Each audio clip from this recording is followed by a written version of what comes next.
y por qué es necesario que el proceso se dé, si es que se va a dar de una manera compleja, muy compleja, como se está dando hoy día. Entonces es necesario la participación de los dos Meshechim. Y si el tema se da de una manera muchísimo más em, fácil, entonces tendríamos uno solo. Pero al parecer, la gran cantidad de los sabios opina que el tema se va a dar, el proceso de Geulah se va a dar a partir de estas dos instancias. Eh, Hay también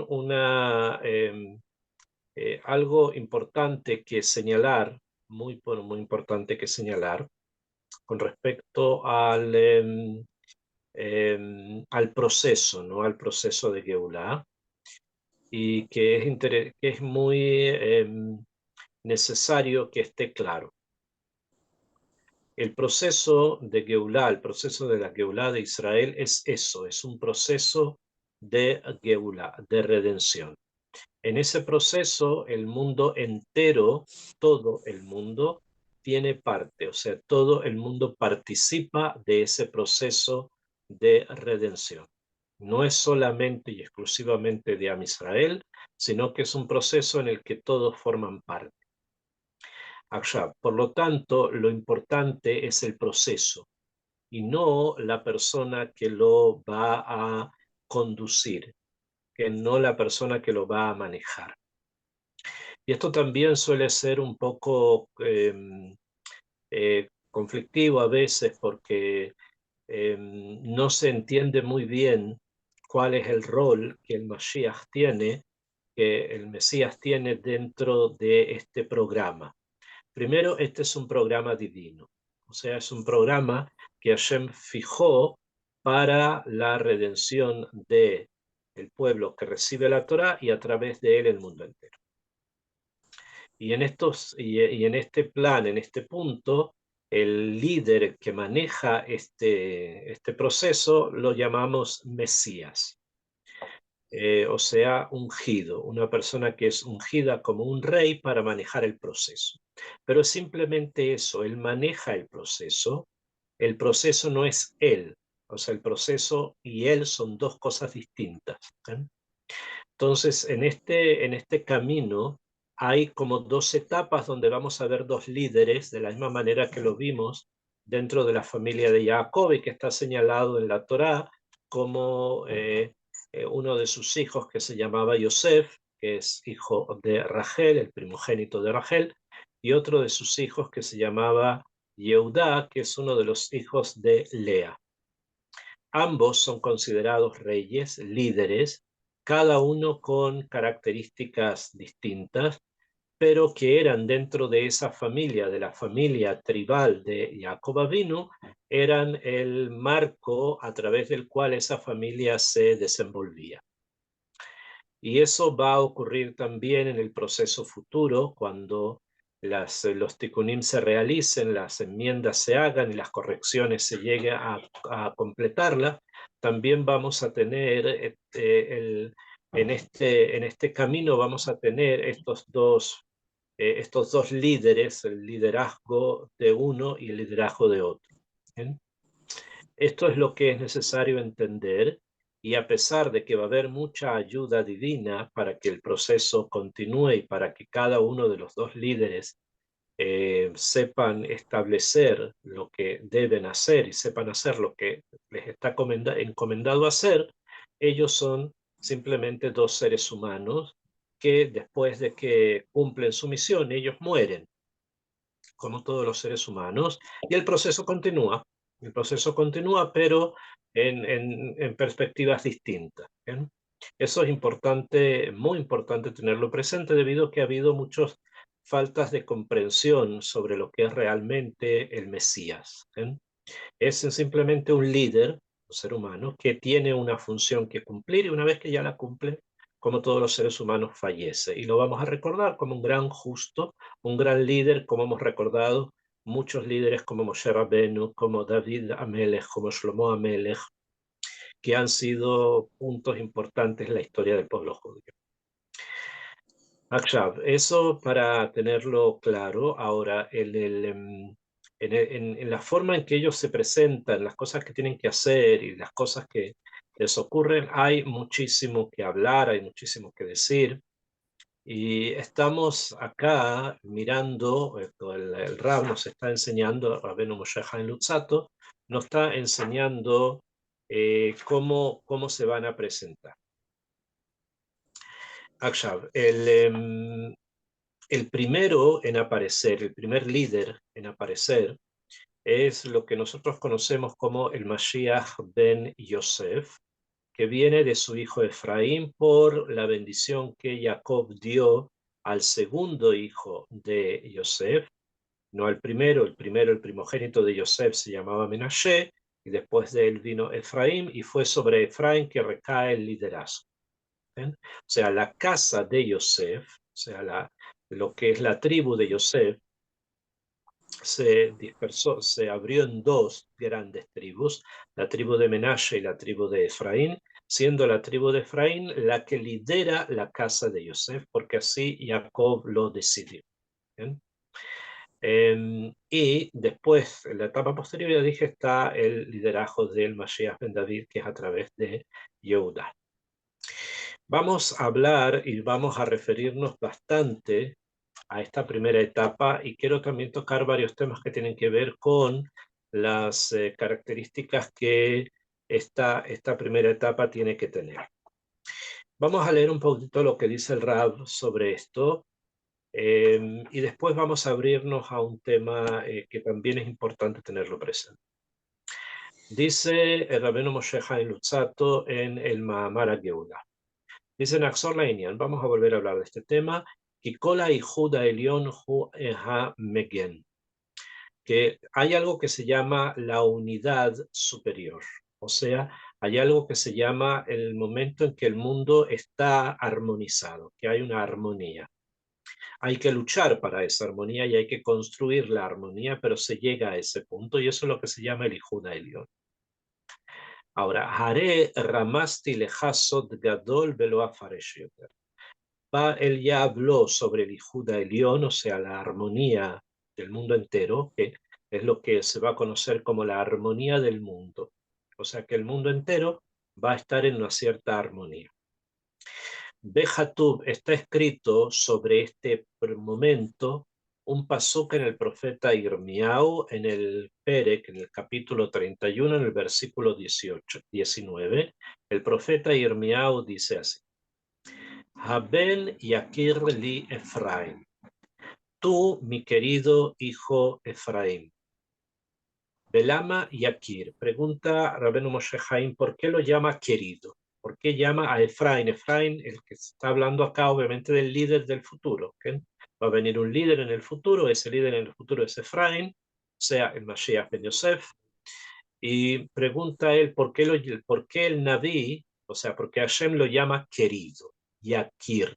Yakir significa en hebreo querido. Ela mipnei shekol yekar ra'ata eino. Entonces, responde porque todo lo yakar vio su ojo. O sea, todo lo que se llama yakar lo vio el ojo de Efraín. Behu sod a-jochma. Y esto es el sod de la jochma o el misterio de la sabiduría. ¿Qué quiere decir? Que Efraín tiene un ojo, tiene una percepción, tiene una capacidad de introducirse y de percibir, de captar y conocer, que es mayor que la de cualquier ser humano que haya nacido desde Shlomo hasta él. O sea, desde Shlomo Amelech, que tenía estas características también a pesar de ser Mashiach ben David, pero compartía otras también de Yosef. Una de ellas era la capacidad de poder ver. Ahora, ver implica acá dos formas de ver. Hay un ver material, yo los estoy viendo ustedes me ven a mí. Eso es una forma de ver, pero también ver significa entender. Y esto es lo que el Mashiach ben Yosef, o sea, Efraín, tiene. tiene capacidad de poder ver lo que se llama yakar. Y yakar se llama a la jochma, a la sabiduría. Quiero hablar un poco de esto para entender lo que lo entendamos bien. ¿Okay? En hebreo, la palabra yakar significa querido, ya les dije, yakir, querido, pero yakar también significa caro. Caro, caro quiere decir que el precio es alto. Cuando las cosas, cuando los objetos tienen un alto precio, cuando no hay demasiado de ello. Por ejemplo, como no hay demasiado oro en el mundo, el oro es caro. Por ejemplo, hay muchísima agua en el mundo y simplemente no es tan cara como el oro. ¿Bien? O, por ejemplo, el aire es simplemente gratis porque está en abundancia. Lo que es caro es aquello que no se encuentra en forma abundante. En cambio, lo que es barato es lo que se encuentra en forma abundante. Entonces, dice aquí, Rabbeinu Moshe Haim, que el Mashiach Ben Yosef va a tener la capacidad de poder observar aquello, conocer aquello que no es abundante, o sea, las cosas que son extrañas. Y es por eso que también la palabra yakar en hebreo significa algo fuera de lo común, cosas que son más allá de nuestra capacidad de entendimiento, las cosas que son fuera de lo común. Eso también lo va a poder percibir. Y hay algo que él obviamente me remés como una de las cosas que el Mashiach ben Yosef necesita ver, que es un tema completo. Yo ahora no lo voy a abrir entero el tema porque es muy, muy extenso y se necesitaría muchísimo tiempo para poderlo explicar con profundidad, pero por lo menos vamos a tener una perspectiva mínima de él, que es el tema que una de los objetivos, de las funciones del Mashiach ben Yosef, o sea, de Efraín, es tener contacto, o sea, lograr hacer vínculos con lo que se denominan las tribus perdidas de Israel. ¿Qué son las tribus perdidas de Israel? Se los explico de forma bastante sucinta. Ya les dije, no es el tema para poderlo ampliar hoy día demasiado, pero por lo menos para que tengamos una idea del tema.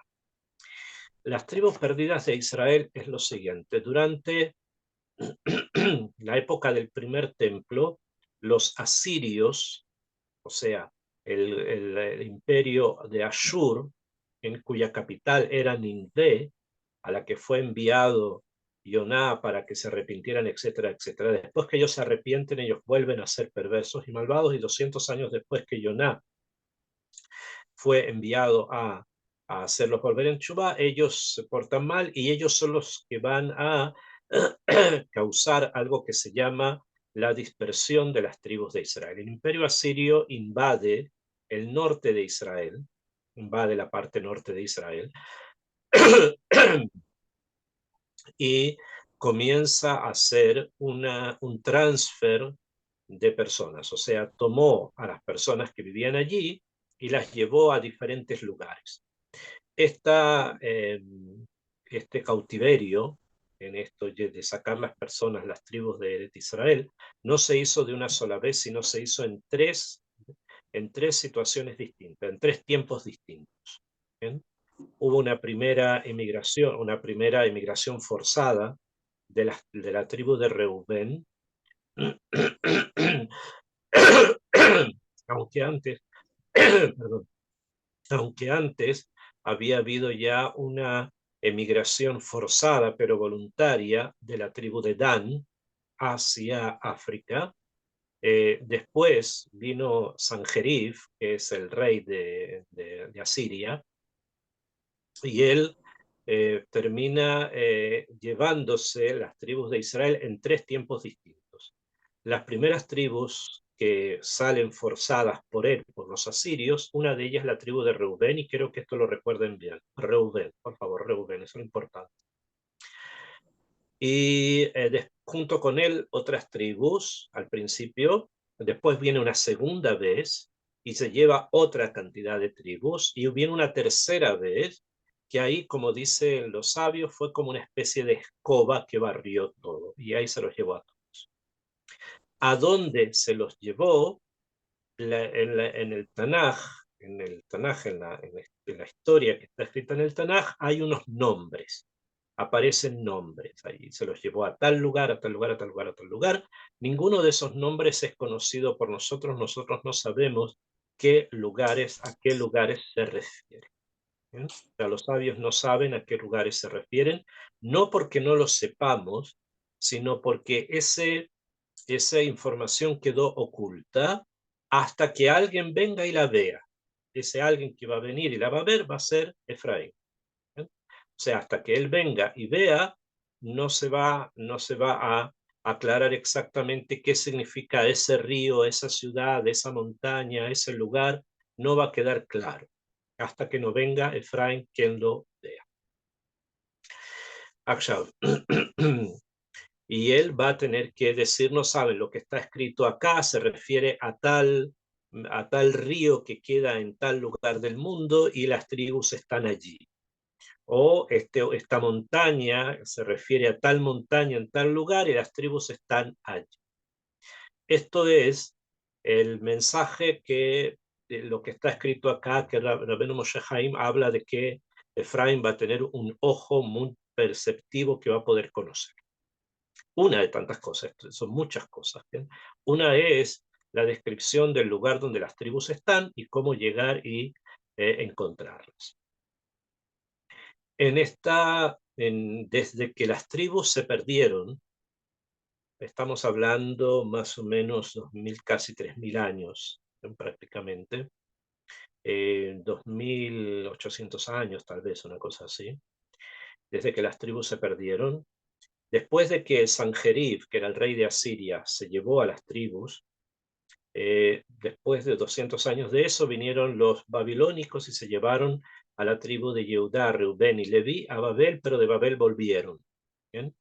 Las tribus que se llevaron, que fueron 10 en total, 10 tribus, esas desaparecieron y no sabemos hasta el día de hoy simplemente, entre comillas, dónde están. Ahora, en la larga historia, desde que esto ocurrió hasta hoy, hasta nuestros días, a nivel de los sabios de Israel, o sea, lo que los sabios de Israel opinan, hubo solamente dos testimonios de personas que vieron o tuvieron algún tipo de contacto con personas de las tribus perdidas. Solamente ocurrió 2 veces en la historia del pueblo judío desde que las tribus desaparecieron hasta ahora. Solamente tenemos 2 testimonios y nada más.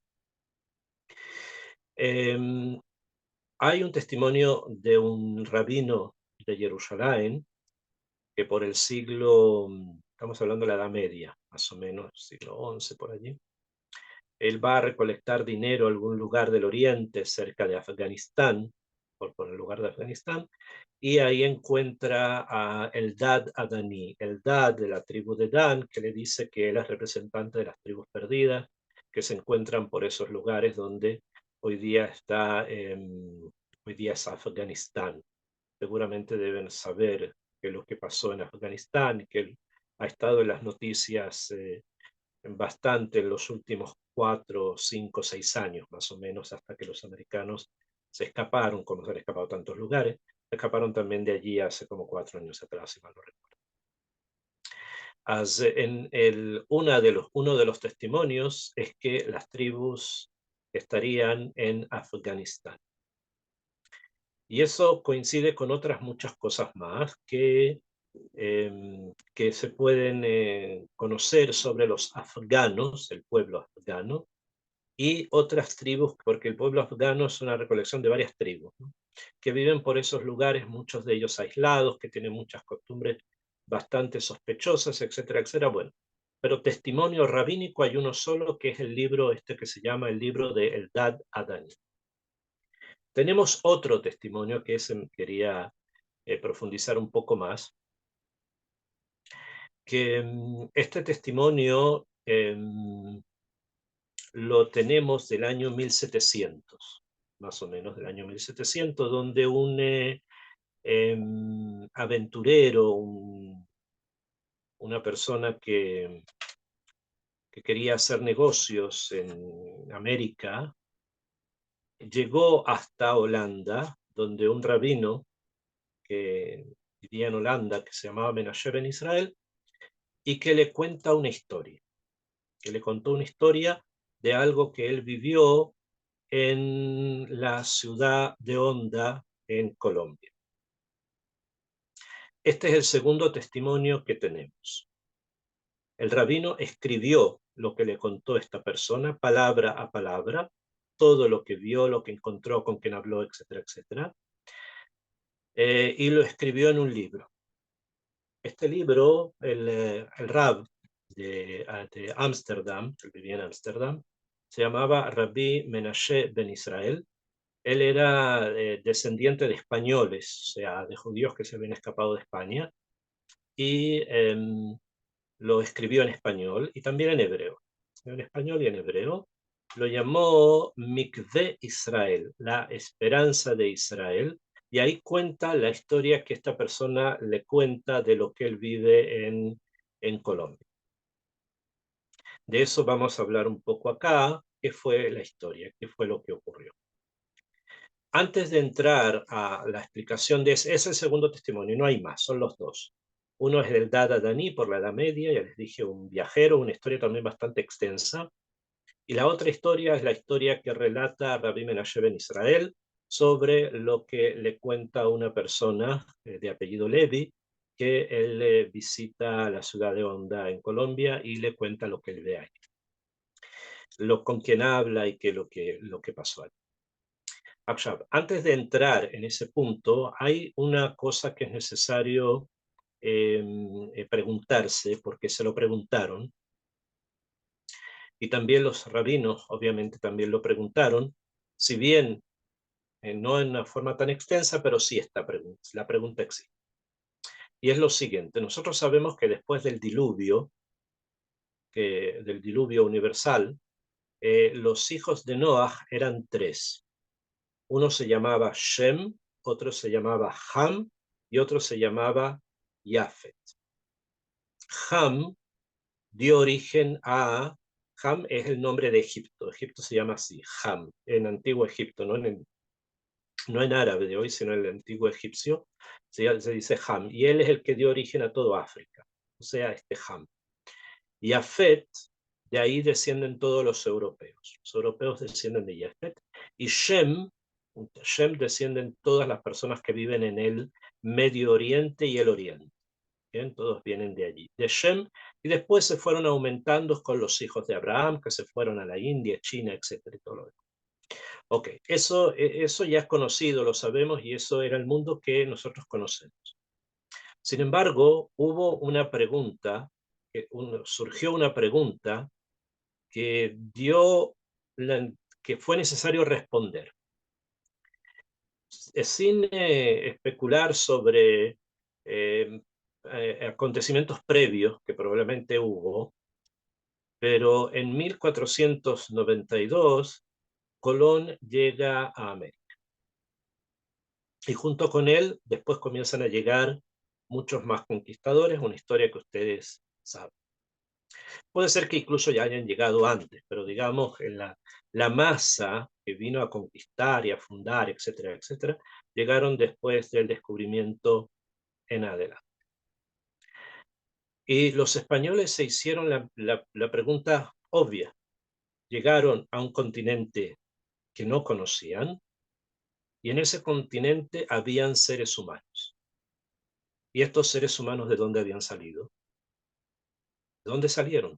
Si en el mundo solamente existen los descendientes de Jefet, de Ham y de Shem. O sea, no hay más. Así dice la Biblia. El Tanaj, que ellos creían en eso, igual que nosotros, dice que los descendientes de Noah son Shem, Ham y Efet, punto.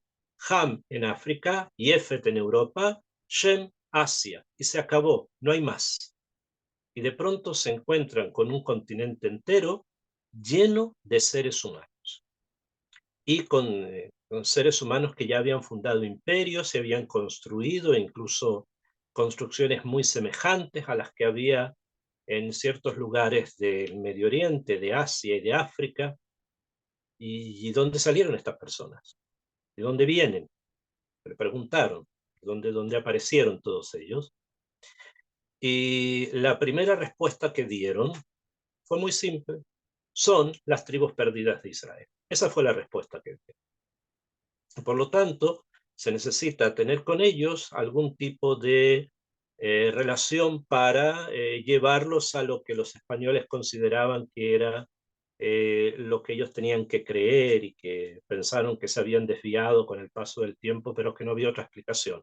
El único lugar, las únicas personas desconocidas en el mundo son las tribus de Israel que están perdidas. Entonces, si encuentro gente que no conozco de dónde salieron, entonces obviamente tienen que ser de las tribus perdidas de Israel. Esta fue la respuesta. Esta respuesta no duró más de 100 años, no sostuvieron esta respuesta, después se olvidaron o la utilizaron con fines, con otro tipo de fines, no de investigación realmente, pero los primeros libros que existen sobre la conquista hablan de esa posibilidad, en forma bastante seria.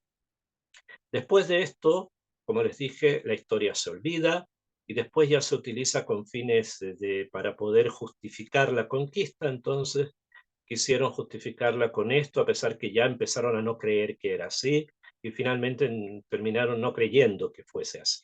Esa es la historia oficial, cualquiera de ustedes la puede revisar, ver de qué se trata, ver, etc. Eso es una cosa aparte.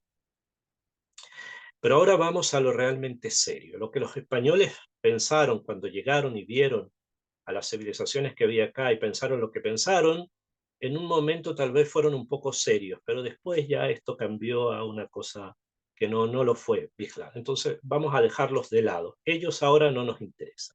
Nos interesa Efraín. Y su ojo para poder mirar lo extraño, lo diferente. Y en esta situación es donde aparece este relato traído escrito por Rabbi Menashe ben Israel en Holanda, con una reseña que le cuenta una persona.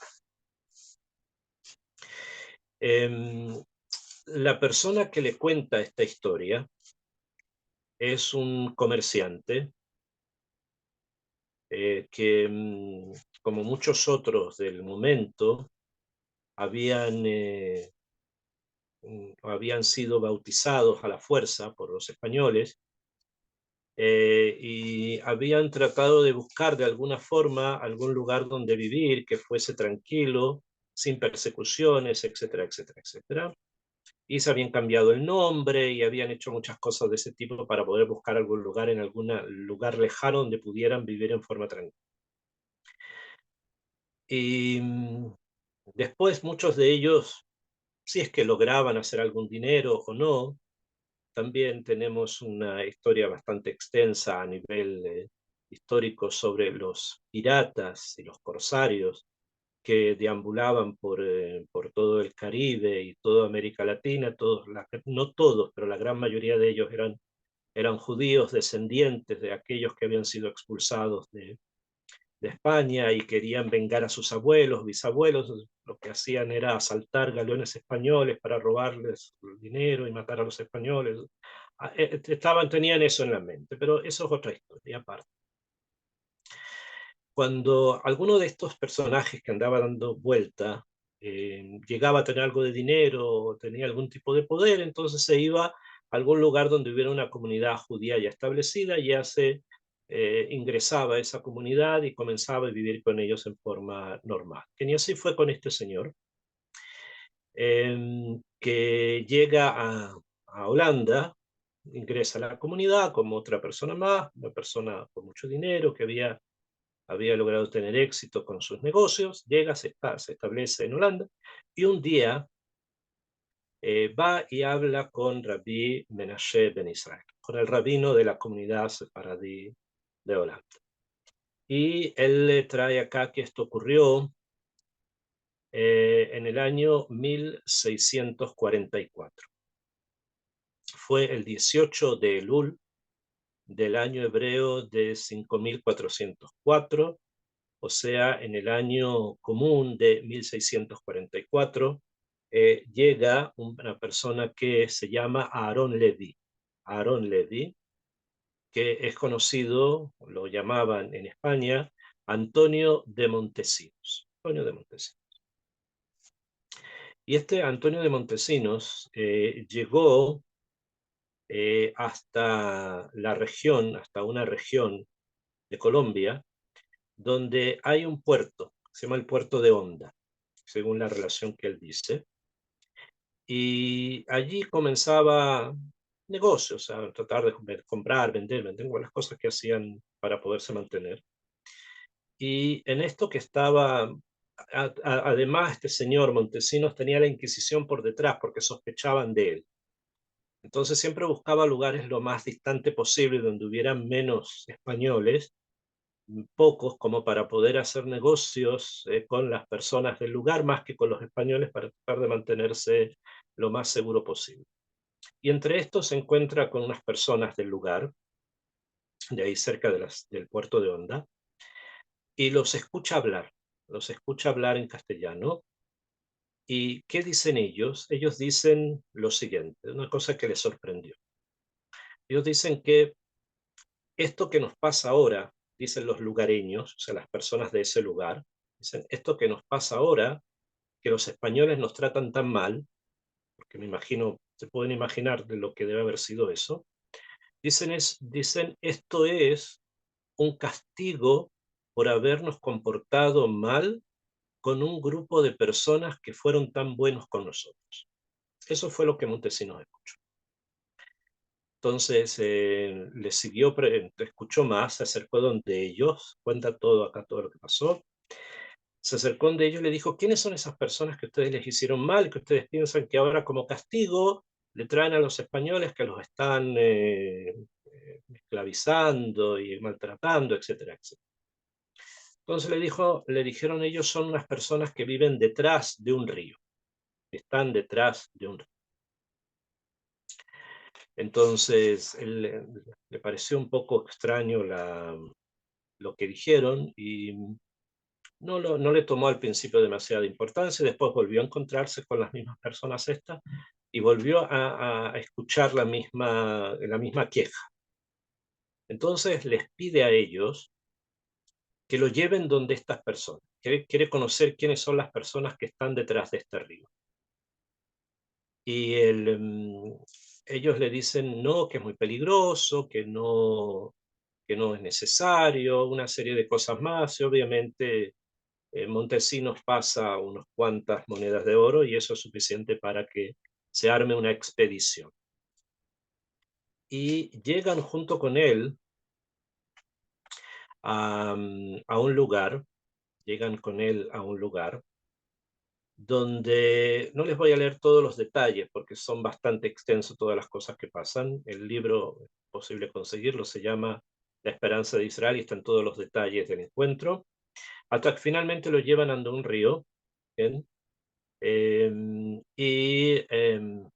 Al otro lado del río no hay nada, se ve la selva, nada más, un lugar muy alejado en la mitad de la selva, desde el puerto de Honda, mucho más hacia el interior, me imagino que tiene que haber sido. No hay demasiados datos geográficos para poder ubicar qué lugar es. O sea, no es muy fácil ubicar, los lugares geográficos no los muestra tanto. Y él lo llevan a este lugar, le dice espera, hacen unas señas las personas que lo llevan allí y de pronto del otro lado del río viene una canoa, viene un barco, un pequeño bote con 3 personas. Y cuando viene, él empieza a hablar con ellos y les dice le estoy resumiendo mucho de lo que está escrito acá, porque la sorpresa de Montesinos fue enorme del ver estas personas que venían en un bote, y les pregunta: ¿y ustedes quiénes son? Entonces ellos les dicen: somos hebreos. Entonces Montesinos se queda extasiado y le dice: ¿ustedes en qué creen? Entonces no le responden. Pero inmediatamente le dicen a él: ¿y tú en qué crees? Le dicen a Montesinos: ¿tú en qué crees? Entonces Montesinos le dice: yo creo en el Dios de Abraham, de Isaac y de Jacob. Eso es lo que Montesinos dice. Y entonces ellos le dicen: no te falta uno. ¿Cómo que falta uno? Sí. Dijiste que crees en el Dios de Abraham, Isaac y Jacob, falta uno. Entonces Montesinos no sabe de qué se trata, que si eso es la fe de Israel, ¿no? De Abraham, Isaac y Jacob. Entonces no, falta Reubén. Dijeron: falta Reubén. Y allí él, bueno, empieza a hablar con ellos, ellos le cuentan que ellos viven detrás de un lugar, que no lo pueden llevar. Montesinos trata de ir, se trata de subir al bote, mientras no lo ven, al final lo tiran del bote, se arma todo un balagán y que al final las personas deciden irse. ¿Por qué les dije en un principio que se recordaran de Rubén? Porque está escrito que la primera tribu que va a volver es la tribu de Reuben, que la primera tribu a la que va el Mashiach ben Yosef va a traer de vuelta es la tribu de Reuben. Eso es, así va a ser. ¿Bien? Entonces es curioso que en este primer encuentro, les dije, hay solamente dos textos. Está este texto de Menashe ben Israel del año 1644 y está el texto del Dada Dani de la Edad Media. Más de eso no hay. Y en él, en este texto de Menashe ben Israel, se habla de un encuentro con tres personas, eran tres hombres y una mujer, dos hombres y una mujer, no recuerdo. Ellos dijeron que venían de la tribu de Rubén y que ellos que vivían detrás de ese río, en las selvas, etcétera, etcétera, etcétera. Y todo esto se lo cuenta Montesinos, Aaron Leví se lo cuenta al Rab, y el Rab lo escribe en este libro. Y después él comienza a hacer toda una investigación completa, si esto es plausible, si esto es posible que ocurra, si esto podría ocurrir así, etcétera, y dónde y cómo, etcétera. Muchas cosas las deja obviamente sin responder porque él no sabía. Él solamente es un gran jajam, vive en Holanda, él no puede tomar un avión, ni un barco, ni nada y venir a investigar, eso no lo iba a hacer tampoco. Pero el punto que puede despertar nuestra curiosidad es precisamente que le hayan dicho que son de la tribu de Reuben, que es la primera tribu que fue al exilio y por lo tanto es la primera tribu que va a volver. Es la primera tribu que fue al exilio porque ellos decidieron quedarse fuera de la tierra de Israel. No sé si recuerdan de la Torá que ellos tenían muchas propiedades, tenían mucho ganado, muchísimos animales, entonces querían tener grandes terrenos para poder pastar a sus animales, a gente de mucho dinero, y querían vivir fuera de la tierra de Israel para tener lugares donde manejar su ganado. Le pidieron a Moshe, Moshe consultó con Hashem y le dijo: sí, pero primero tienen que venir, conquistar la tierra con sus hermanos, después que la conquista se haga, ustedes se pueden ir a sus tierras, y les dio toda una tierra al otro lado del río Jordán, donde tenían mucho, mucho pasto para sus ganados. Como ellos no quisieron quedarse adentro de la tierra de Israel, entonces se quisieron quedar afuera por motivos económicos. Los primeros que fueron al Galut fueron ellos, o sea, los primeros que expulsaron fueron ellos. Pero así, de la misma manera, son los primeros que van a volver. Eso lo que sabemos. Akshab, obviamente el tema de la presencia de de algo parecido a las tribus de Israel dentro de Latinoamérica se da precisamente en ese sector de Latinoamérica que es Colombia, donde muchas otras cosas más pasaron y imagino que siguen pasando. Y hasta el momento no, por el Estado de Israel existe solamente hace 80 años prácticamente, un poco menos de 80 años, entonces nunca tuvimos la posibilidad de poder hacer una investigación que fuese realmente profunda y seria y buscar y entrar y buscar y salir y ver si es que hubo algo o si es que todavía hay algo, dónde está. Los libros, hay otros libros que hablan de las tribus perdidas, no el caso de este, pero hablan en general, no de encuentros, que normalmente opinan que las tribus están, pero no las vemos. O sea, que podemos estar en una ciudad, en un pueblecito al lado de Honda. Las personas que sean de Colombia deben saber de a qué lugar me refiero y el río que está allí también. Y puede ser que están allí, pero no se ven, no las vemos. ¿Bien? Y puede ser que eso influya a muchas cosas que empiezan a ocurrir a nivel profundo que no necesariamente somos capaces de poder entender directamente. Hasta que venga alguien, que es Efraín, que tenga el ojo, como ya les dije, muy, muy agudo para poder ver aquello que otros no ven.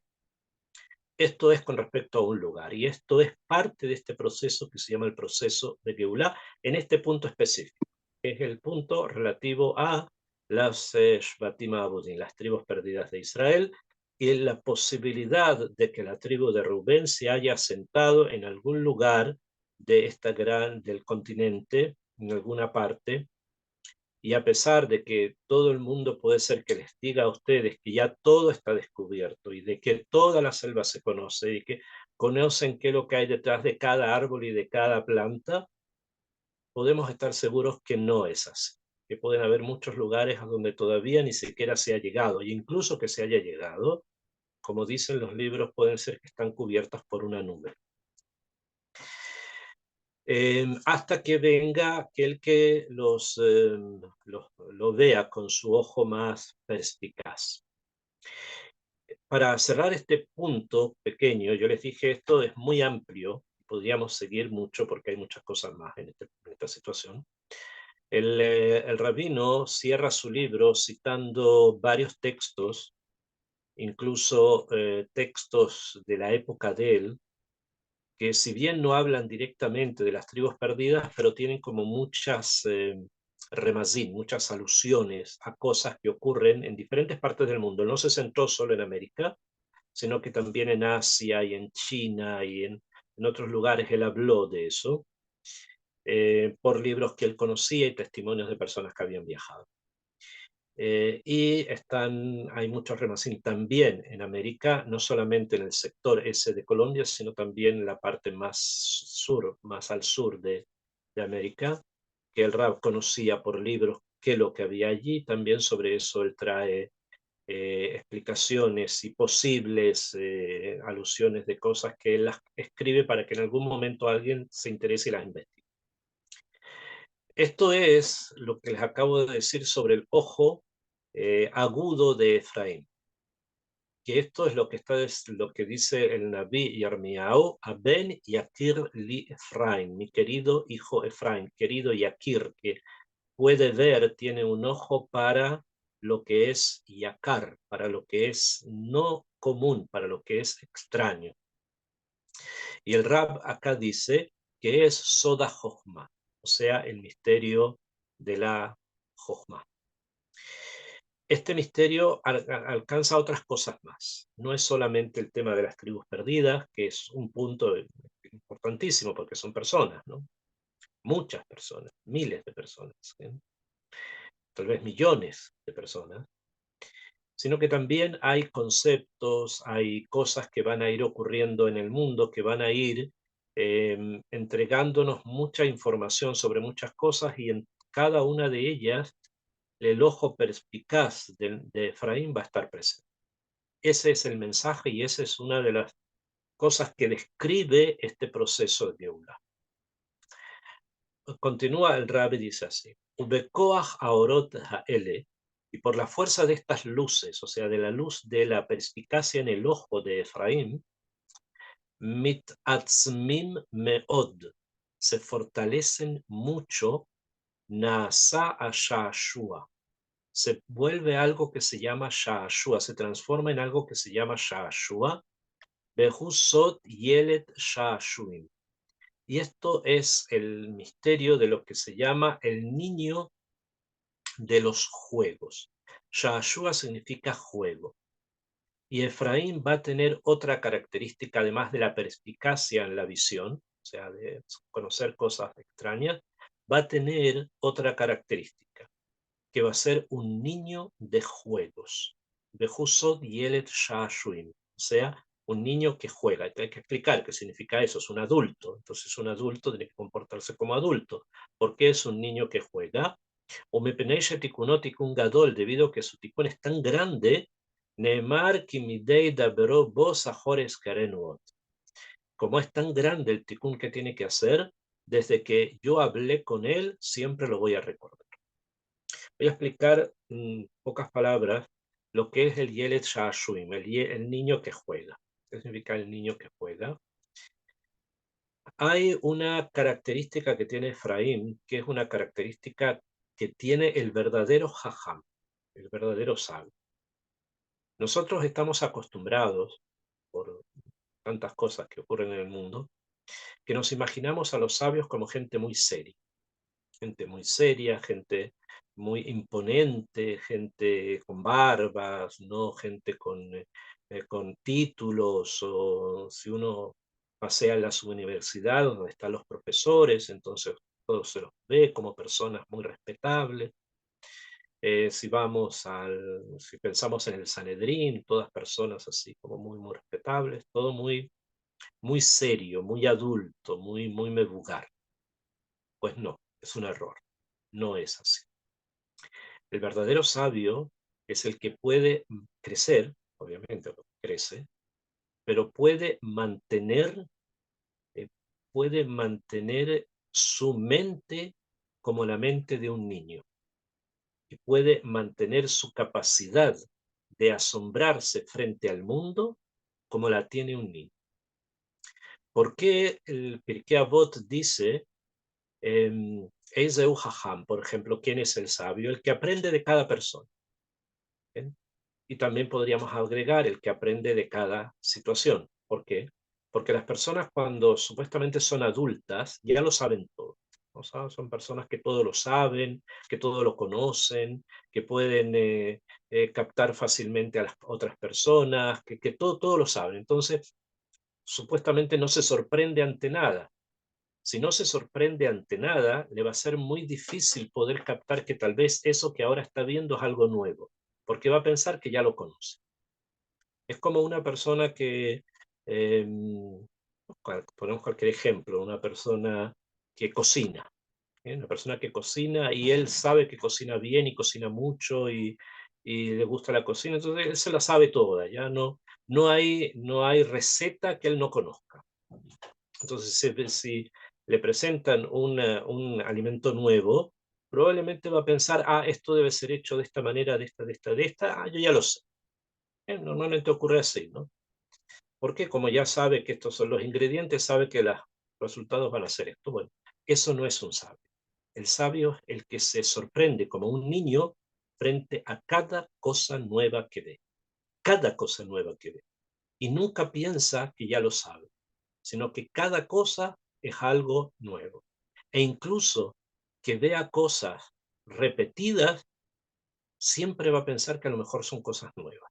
Es la mentalidad de los niños. Los niños, aunque han visto cosas les han ocurrido cosas que ya las conocen, de todas maneras vuelven a hacer exactamente lo mismo. Y la gente piensa que no son muy inteligentes, ¿no? Porque caminan por un lugar donde se pueden caer y vuelven a caminar por el mismo lugar donde se pueden caer. La gente piensa que seguramente no debe ser muy inteligente, ¿no? Pero afuj, la Torá nos dice lo contrario. Efraín, el primer proceso de Geulah, es la persona que constantemente está haciendo incluso las mismas cosas, porque sabe que nunca algo es igual a lo anterior. Nunca, nunca algo es igual a lo anterior. Cambia el tiempo, cambia el espacio, cambia todo.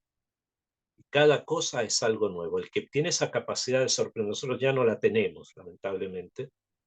Pensamos que ya lo sabemos todo y que ya somos adultos y que ya vivimos y tenemos sabiduría de vida y las demás cosas que, como ya les he dicho varias veces, el diccionario tiene muchas palabras, entonces se pueden juntar unas con otras. No, Efraín, el Mashiach Ben Yosef, va a tener esa capacidad de poder ser Yelet Sha'ashuim, un niño que juega, de tener esa mentalidad de niño. Y también está escrito que aquella persona que tiene esa capacidad de niñez, de algo infantil, con él Hashem habla. O sea, a él le va a llegar profecía, a él le va a llegar Ruach HaKodesh. Cuando tiene esa capacidad de mantener esa, esa posibilidad de sorprenderse frente a todo, de ver cada cosa como algo nuevo. Eso es una ma'alá, es una virtud.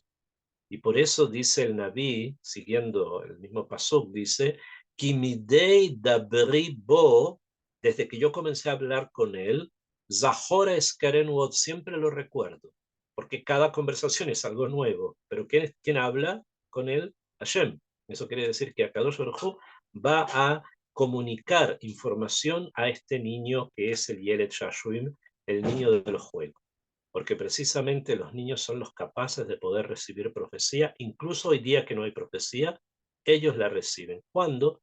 Cuando se sorprenden frente a todo, entonces escuchan cosas que nosotros no escuchamos, ven cosas que nosotros no vemos. Coincide con lo que estudiamos antes sobre las tribus, ¿no? Que gadla ahava, y eso hace que a Kadosh Baruj Hu lo quiera mucho. ¿A quién? A esta primera etapa de la Geulá de Israel, donde realmente seamos como niños. De Asof, el final del Pasuk, dice, al Ken, por lo tanto, Hamume Ailo, me emociono por él, dice Hashem, me emociono por Efraín, Rahem Arahamenu Neum Hashem, y de apiadarme de él me voy a apiadar, que Beidabko Bahaim Imtzahaim, porque el tercer punto que tiene Efraín, el Mashiach ben Yosef, es un gran amor por la vida. Y como tiene gran amor por la vida, se va a unir a la vida y va a encontrar vida. Y la vida obviamente es Akadosh Baruj. Y esta es la definición del tzadik. Estas tres cosas que mencionamos son lo que define a un justo, que sea una persona con un ojo muy, muy perspicaz, que pueda ver las cosas que no todos ven. Segundo, que mantenga la niñez dentro de su mente, capacidad de sorprenderse. Y tercero, que sea una persona que busca la vida, que quiere la vida, que comunica la vida.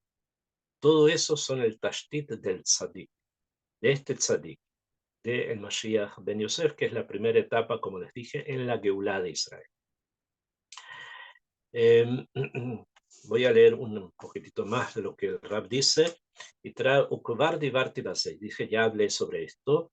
Vete, tienes que saber, Shebeit Barer, a Berurim, cuando todo se aclare, cuando las cosas queden claras, que Mohenit Sibu Israel mina Galut, de ahí van a salir Israel del Galut, Bekasher y Agiu, cuando lleguen la Amana, Yom Brushira, y cuando Am Israel lleguen al monte Amaná. Ahora no voy a tener tiempo de entrar en eso, pero hay una nebuá que nos da una profecía que dice que Am Israel va a llegar al monte Amaná. El monte Amaná queda donde hoy día está el Líbano, en la parte que conocemos como el Líbano. Ahí queda un monte que se llama el monte Amaná. Israel van a llegar a ese lugar y van a cantar Shira. Si esto va a ocurrir en esta guerra en la que estamos ahora introducidos, yo no sé. Eso yo no lo sé. Que va a haber un conflicto en el norte entre Israel y el Líbano, eso es probablemente más que seguro. ¿Cuándo? No sabemos, pero va a ocurrir. Y en ese conflicto, cuando ocurra, Israel va a llegar al monte Amaná y van a cantar ahí una canción. Esa es la señal de que el Mashiach ben Yosef va a aparecer en cualquier momento cuando Israel canten la canción en el monte Amaná. Y esto va a impulsar a la venida de las tribus y a una plataforma que va a llevar poco a poco a acercarnos más a la Geula. Pero se necesitan condiciones. ¿Qué? Y una de esas condiciones también es que nosotros seamos capaces de poder comportarnos de esta manera, observar lo que es extraño, comportarnos como niños, querer la vida para poder de alguna manera llegar finalmente al monte Amaná y cantar allí la canción. Que Besrat Hashem, no estamos en Motzai Shabbat, o sea, terminamos la noche Shabbat, de Shabbat Shirah, que Am Israel cruza el mar y cantan la canción del mar. Entonces, esto continúa siendo parte de un proceso que va a terminar en una canción. Besrat Hashem. Entonces, voy a dejar algunos minutos para que si tienen algunas preguntas, por favor, me las puedan hacer. בבקשה. Shalom Rabino, ¿cómo has estado? Buenas tardes, ahorita Mar. כן, כן, No איתמר. es tanto como pregunta, pero sí es como para hacer como una extensión del tema. Nosotros estudiamos un libro que se llama Judíos en Colombia. Ese כן, libro, Judíos en Colombia, lo editó, eh, lo editó un colombiano y lo publicó el editor y el escritor, el señor Alfonso Velasco Rojas. Y nosotros, él lo expone en nuestro canal, a veces cada 2 meses, 3 meses que hay espacio, y habla sobre esos acontecimientos. Y en especial habla sobre los puertos en Colombia y en Sudamérica donde llegan las comunidades judías, y una de esas es Honda. Y en esa parte de Honda y hacia más a la zona norte, hay muchas comunidades judías que en cierta forma hoy en día no están dentro de una vida judía como tal, pero son familias judías que existen en esa zona. En las próximas ocasiones estamos pendientes de organizar otra charla sobre el libro e ir avanzando en el estudio. Entonces, para invitarlos, pero esa parte, ese hueco que queda del libro con la parte que usted complementa sobre los descendientes de Rubén, fue genial. Maravilloso. Genial, acopla muy bien con la idea que quiere transmitir el autor. fantástico, muy bien, muy bien. Lo tienen en el sitio web de ustedes, las conferencias de él, ¿no? Sí, nosotros, el autor el que quiera, nos facilitó publicar y regalar una copia en PDF de ese libro Judíos en Colombia, copia digital, y la impresa también, pero ya se agotó todo el tiraje. Hace parte de la biblioteca de la Universidad de Jerusalén. Está en el Vaticano, está en muchas otras partes, y es un libro reconocido desde esa trascendencia histórica, pero le falta esa parte de conexión de lo que nos acaba de explicar Robino, y ahí se forma una simbiosis bastante interesante de lo histórico a lo concerniente a la historia en Torah y con lo que narra el libro Judíos en Colombia. Ya fe, muy bien, muy bien, muy bien. Fue Sí. interesante hablar con él, a ver si conoce el relato de Montesinos. Sí, voy a hablar exactamente con él, voy a hablar él vive en Bogotá, ya es una persona de edad y todo, pero él, pues, tenemos muchos vínculos con la Embajada de Israel en Bogotá, y se trata de que esta información podamos esparcirla más, porque es bastante interesante. Ok, ahí no sé, ¿hay otra persona tenga alguna pregunta? Una pregunta, Ken, por favor.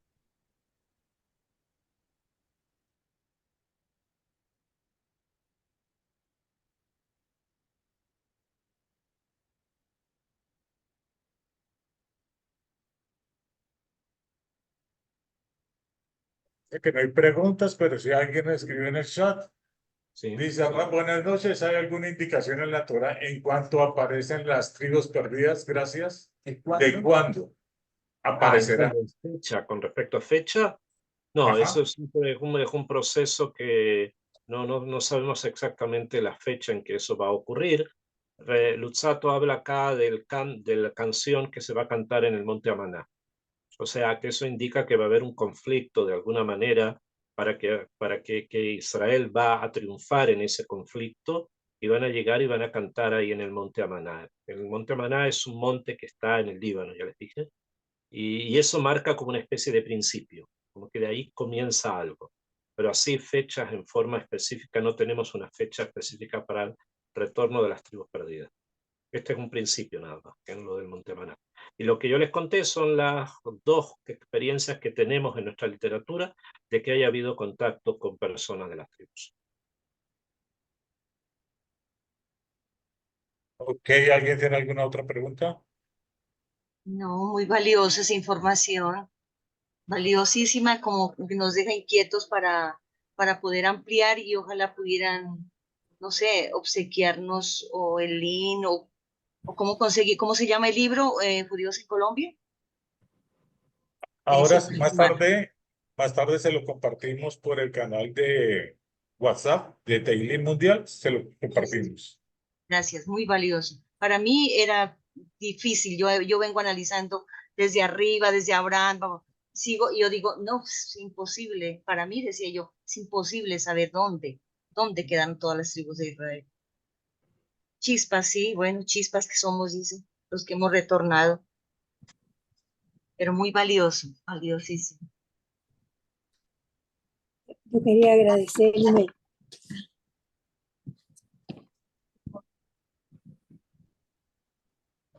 Ken, ¿qué quería hacer una pregunta? No, quería agradecer muchísimo Ah, toda ok. esta, toda esta valiosa información, Sí, sí. un enriquecimiento muy grande. Besrat Hashem, hay que seguir, dice el Pirkei Avot que la Torá hay que abrirla, dar la vuelta y volver a dar la vuelta y volver a dar la vuelta porque está todo allí. Ustedes van a abrir la Torá y los libros de Torá y van a encontrar absolutamente todo allí, no solamente todo, allí se van a encontrar también ustedes allí. Ok, para comentar en el libro Judíos en Colombia, en el debate como tal, el escritor nos habla de una tribu en el Amazonas que en los años 1970 se le encontró esa tribu y hablaban un idioma extraño, no corriente. Y cuando miraron la forma de escritura y su dialecto era hebreo, hablaban hebreo. Ah, ok. ¿Y él tiene de eso testimonio? Sí, nosotros lo tenemos, me parece que también en el canal de YouTube grabado. Ok, me voy a fijar también, en eso. ¿Ok?